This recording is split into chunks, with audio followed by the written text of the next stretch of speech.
In these columns I have frequently lambasted my dog Cesar as hard as I once did my son.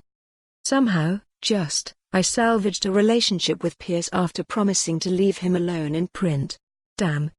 Cesar, thankfully, can't read and has no awareness of me beyond provider of food, shelter and occasionally treats. Being an Afghan hound, he has the added bonus of indifference, never needy or demanding of constant attention. From the day he arrived 5 years ago at just a few weeks old and bit me, he and I have been engaged in a battle of wills. At 6 months old he dragged me and badly broke my leg, and in the years to follow became so strong and unruly, in spite of an expensive dog trainer, that I ceased taking him anywhere. He sensed always my weaknesses and played on them. To a degree we have settled into a way of life, although I have no doubt he is as bored as me in the daily nothingness. Sometimes, when the moon is full, he refuses to come in after his last pee and I wait inside until the early hours of his return, nursing my wrath to keep it warm. Other nights he barks for hours at the closed shutters, but I no longer have visions of night marauders casing the easiest point of entry. I have come to accept that many animals crisscross my land and he hears every one of them. Since my last longish stint in hospital and rehab, he has become very protective of me and no longer greets people he doesn't know. He barks fiercely and I let them in through another door. It's mainly deliveries of books and wine.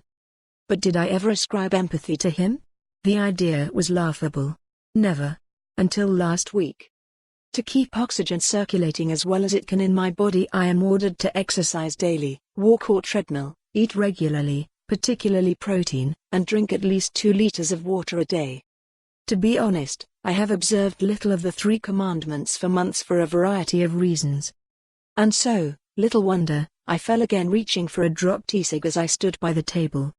Like an upturned turtle I lay, helpless, with no strength or strong muscles, unable to even pull myself up. I knew nothing was broken but I was battered and bruised and the pain was bad with every move. My phone, of course, was up high on charge and the house shuttered and locked. Let's keep it short.